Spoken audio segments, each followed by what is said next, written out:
এমন একজনের সাথে আমি স্ক্রিন শেয়ার করতে পেরেছি, যার সাথে স্ক্রিন শেয়ার করার আহ, ইচ্ছা আমার অনেক আগের থেকে, এবং এটা আমার ইচ্ছা খালি না, এটা আমার স্বপ্ন ছিল। ব্যাপারটা আসলে ঈদের তো চিন্তা করে ওইভাবে করিনি।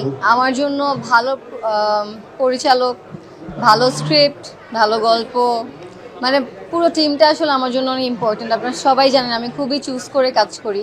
তো যখন ভালো গল্প বা ভালো কোনো প্রজেক্ট হয়, সিনেমা আসে, তখন আমার মনে হয় যে মানে আমি এটা মিস করতে চাই না। আমি ভালো সিনেমার সাথে থাকতে চাই। অ্যান্ড এই ঈদে উৎসব আসছে।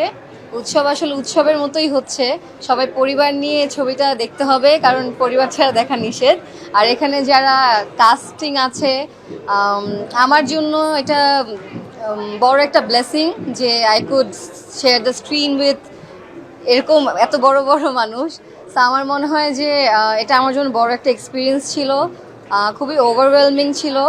অ্যান্ড আমি বলবো যে সিনিয়র আর্টিস্টদের সাথে কাজ করা আম, খুবই আরামের। ছোটোবেলা থেকে ওনাদের কাজ দেখে এসেছি, এবং আমরা জানি যে 90s যারা কিডস আমরা, তাদের জন্য আসলে এই মুখগুলো খুবই পরিচিত এবং আমাদের চাইল্ডহুড মেমোরির সাথে কানেক্টেড। সো সিনেমাটা খুবই মজার এবং খুবই দুর্দান্ত হবে। তানিম নূর একজন খুবই ভালো ডিরেক্টর, আর রাশেদ জামান ডিওপি হিসাবে দুর্দান্ত। সো পুরো গল্প, পুরো টিম, পুরো সিনেমাটাই আসলে এমন একটা সিনেমা আসতে যাচ্ছে যেটা আসলে অনেক বছর আমরা পাই না। So I don't think anyone would want to miss ইট।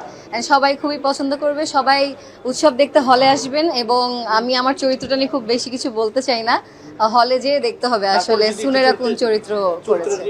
চরিত্রটা আসলে আমার মনে হয় যে আমার চরিত্রটা যদি আমি বলি, আমার সিনগুলোতে সবাই একটু হলেও ইমোশনাল ফিল করবে, হ্যাপি হবে, এতটুকুই বলতে চাই। অ্যান্ড আমি আমার একটা ড্রিম ফুলফিল করতে পেরেছি এই সিনেমাতে কাজ করে, বিকজ এমন একজনের সাথে আমি স্ক্রিন শেয়ার করতে পেরেছি, যার সাথে স্ক্রিন শেয়ার করার আহ, ইচ্ছা আমার অনেক আগের থেকে, এবং এটা আমার ইচ্ছা খালি না, এটা আমার স্বপ্ন ছিল। সো হ্যাঁ, একটা স্বপ্ন পূরণ হয়েছে। পুরো শুটিংটাই মানে মজার এক্সপিরিয়েন্স ছিল। এখানে আসলে শুটিং শুটিং টাইপের মনে হয়নি, পুরোটা উৎসবই মনে হয়েছে আমার কাছে। সবাই খুব মিলেমিশে কাজ করেছি, এবং যখন একটা ভালো টিম থাকে আসলে ছবিটা না মানে শুটিংটা অটোমেটিক্যালি খুবই মজার হয়ে যায়, এবং তখন মনে হয় না যে কাজ করছি, মনে হচ্ছিল যে সেলিব্রেট করছি।